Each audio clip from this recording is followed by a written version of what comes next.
அனைவருக்கும் வணக்கம். இன்னைக்கு ஒரு புத்தகத்தை பற்றி பேசலாமா?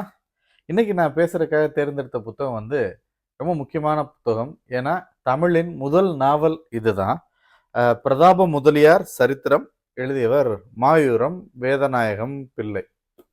மாயூரம் முன்சிஃப் அவர். அ இவர பத்தி சொல்லணும்னா, தமிழ் தமிழரா இருந்த முதல் நடுவர் வெளிநாட்டு வெள்ளைக்காரர்கள் காலத்துல அப்படின்னு சொல்லலாம். அதன் பிறகு அவர் ஒரு இருமொழியும் புலமை பெற்றவர். அதனால ஒரு துபாஷா இருந்தாரு அப்படின்னு சொல்றாங்க. அ தமிழ்ல இருந்து ஆங்கிலத்துக்கும், ஆங்கிலத்திலிருந்து தமிழுக்கும் மொழிபெயர்த்து சொல்லக்கூடியவர். அ இந்த முதல் நாவல் அப்படின்னு எப்படி வந்துச்சு அப்படின்றப்போ, கொஞ்சம் பின்னோக்கி நம்ம பார்க்க வேண்டியிருக்கு. தமிழின் இலக்கியங்கள், சங்க இலக்கியங்களாகட்டும், எந்த வகை இலக்கியங்களாகட்டும், அவை எல்லாமே அ பெரும்பாலும் அ பாடல்கள், செய்யுள்கள் தான். எல்லாமே செய்யுள்கள் தான். பக்தி இலக்கியங்கள்னு வச்சுக்கோங்க. மற்ற எந்த இலக்கியமா இருந்தாலுமே செய்யுள்கள், வெண்பா, மரபு இதன் அடிப்படையில் அமைக்கப்பட்ட பாடல்களா தான் இலக்கியம் இருந்தது. அப்படின்றப்போ, அந்த இலக்கியத்த வந்து அ தமிழ் அறிஞர்கள், தமிழ்ல நல்ல புலமை உள்ளவர்கள் தான் அத படிச்சு, அதன் பொருள் உணர முடியும். பிறகு அத வந்து அவங்க ஒரு மண்டபத்துல, ஒரு சாவடியில உட்கார்ந்து, அதை பற்றி பேச, எளிய மக்கள் அத கேட்டு புரிஞ்சுக்குருவாங்க. அது மட்டுமன்று, எளிய மக்கள் எல்லாரும் கேட்கிற இடத்துல அவங்க உட்கார்ந்து பேசணும். அப்பதான் அவங்களுக்கு அது கிடைக்கும், போய் சேரும். எல்லாரும் அந்த மண்டபத்துக்கோ, சாவடிக்குள்ளேயோ அனுமதிக்கப்படுவதும் இல்லை. இது வந்து அ அந்த காலத்துல இருந்த நடைமுறை. அப்ப ஒரு செய்யுள் வடிவமைக்கு அடுத்து ஒரு உரைநடையில, ஒரு எளிய தமிழ்ல ஒரு கதைய சொல்றதுன்றப்போ, இந்த புதினம் வந்து ரொம்ப முக்கியமான புதினம். இதுதான் முதல் நூல், நாவல் அப்படின்னு வந்தது. இந்த கதை எப்படி இருக்கு அப்படின்னா, கண்டிப்பா எல்லாரும் வாசிச்சு பார்க்கணும் ஒரு தடவையாவது. பிரதாப முதலியார் அவர் தான் கதாநாயகன். அவர் கதாநாயகி ஞானாம்பாள். சின்ன பிள்ளையிலேருந்தே கதை தொடங்குது. ஒரு பெரிய பணக்கார வீட்டு பையன். விளையாடுறாங்க, சேர்ந்து விளையாடுறதுலேருந்து காட்சிகள கொண்டு போறாங்க. அவங்க அந்த ஞானாம்பாளுக்கும் இவருக்கும் திருமணம் ஏற்பாடாகுது. ரொம்ப பிரச்சனைகளுக்கு அப்புறம் திருமணம் நடக்குது. அப்புறம் பிரியிறாங்க. அப்புறம் மறுபடியும் சேர்றாங்க. இதையெல்லாம் கொண்டு போறது தான் இந்த கதை. இந்த கதைகள் கூட சின்ன சின்ன மற்ற கதைகளும் உண்டு. இதையெல்லாம் சொல்லி வர்ற ஆசிரியர், இடையில இதில நகைச்சுவை உணர்வுக்கு பஞ்சம் இல்ல. நெறைய நகைச்சுவை துணுக்குகள அங்கங்க எழுதிக்கிட்டே வந்திருக்கிறாங்க. ஒரு இப்ப சினிமாக்கள் பயன்படுத்திய நகைச்சுவை கூட இதிலிருந்து சில துணுக்குகள் உண்டு. செந்தில் வந்து நான் கண்ண தொறந்துகிட்டு செய்ற வேலைய கண்ண மூடிட்டு செய்ற வேலைய நீங்க கண்ண தொறந்து செய்வீங்களான்னு கேட்டு மண் அள்ளி போடுறது இருக்கு. அதெல்லாம் இதிலேயே இந்த நாவல்ல எழுதியிருக்கு. அது மாரி நெறைய இருக்கு.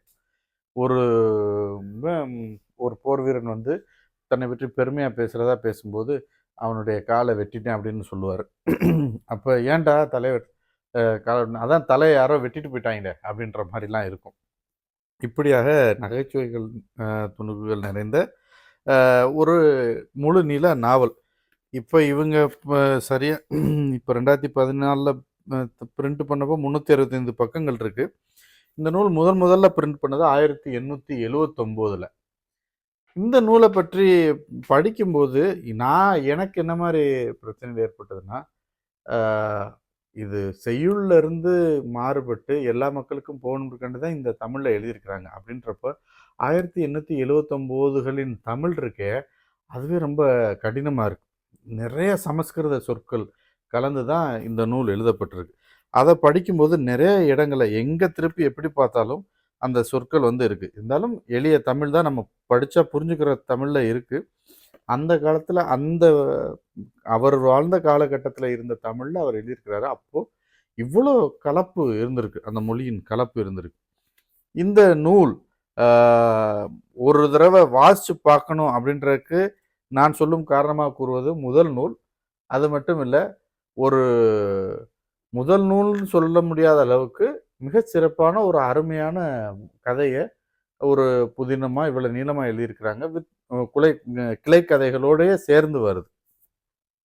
2வது வந்து அ இது பேசும் நகைச்சுவை துணுக்குகளாகட்டும், கொஞ்சம் பெண்களுக்கான ஆதரவு நிலைப்பாடுகளாகட்டும், மற்ற கருத்துகளாகட்டும், அ அந்த காலத்துல இவங்களுடைய பார்வைய நம்ம புரிந்து கொள்ள முடியுது இந்த நூலை படிக்கும்போது. ஆனால் இந்த கடைசியில் இருக்கிற ஒரு வரியை வாசிச்சுட்டு ஒரு ஒரு பத்தியை வாசிச்சுட்டு சொல்கிறேன். நிறைய இப்போ இதில் என்னென்ன அடுத்தது நான் பார்க்குறேன்னா, வார்த்தைகள், வாக்கியங்கள் வந்து சிறுசா சில இடங்கள்ல முடிய மாட்டேது. போய்க்கிட்டே இருக்கு. அந்த வாக்கியங்கள் முடிவு பெறாமல் போய் ஒரு பத்தி அளவுக்கு கூட ஒரு வாக்கியம் போகிற அளவுக்கு பெருசா எழுதியிருக்கிறாங்க. கடைசி பத்திய வாசிக்கிறேன். ஆனந்தவல்லி அவளுக்கு பந்துவான ராஜகுமாரனை பாணி கிரகணம் செய்து கொண்டு க்ஷேமமாய் இருக்கிறாள். விக்கிரமபுரிக்கும் சத்தியபுரிக்கும் விவாகமானது போல் அந்த ஊர்கள் ஒன்றை ஒன்று எப்போதும் தழுவி கொண்டே இருக்கின்றன. அந்த ஊரில் இருக்கிறவர்கள் இந்த ஊருக்கும் அடிக்கடி போக்கு வரவாய் இருக்கிறார்கள். அப்படியே சத்தியபுரியும் ஆதியூரும் சௌக்கியமாகவே இருக்கின்றன. என் தாயாருடைய கீர்த்தி பிரதாபமும் ஞானாம்பாளுடைய கியாதியும் ஐரோப்பா வரைக்கும் எட்டி சக்கரவர்த்தினியர்களின் கிருபை கூர்ந்து அவர்கள் இருவருக்கும் ராஜஸ்ரீகள் என்கிற பட்டமும் கொடுத்து அநேக ஜாகிர்களும் விட்டார்கள்.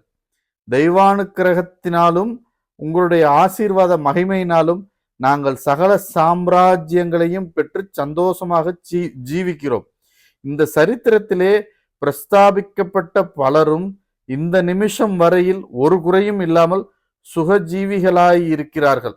அப்படியே இதை வாசிக்கிறவர்கள் எல்லாரும் வச்சிர சரீரிகளாய் நித்திய மங்களமாய் வாழ்ந்திருக்க கடவார்கள். அப்படியாக எழுதி முடிச்சிருக்கிறார். இப்போ இந்த தமிழ் உங்களுக்கு புலப்பட்டிருக்குன்னு நினைக்கிறேன். இப்படியாகத்தான் இருக்கு. எல்லா பத்தியும் இப்படி இருக்காது, நம்ம புரிஞ்சுக்கிற அளவுக்கு தான் இருக்குது. இப்படியாக இந்த பிரதாப முதலியார் சரித்திரம் என்ற முதல் புதினம். எனக்கு இப்போ என்ன இதை படிச்சுட்டு ஒரு ஆசை தோணுன்னா, இதுக்கு யாரும் உரிமை வைத்திருக்கிறார்களா என்ன எதுன்னு கேட்டு யாராச்சும் இன்னும் எளிய தமிழில் இந்த புதினத்தை மறு மொழிபெயர்ப்பு அப்படி சொல்ல முடியாது, எளிய தமிழில் கொண்டு வந்தால் நல்லாயிருக்கும் அப்படின்னு எனக்கு தோணுது. இன்று உங்களோடு பிரதாப முதலியார் சரித்திரம் என்ற நூலை பற்றி பேசியதில் எனக்கு ரொம்ப மகிழ்ச்சி. நன்றி, வணக்கம்.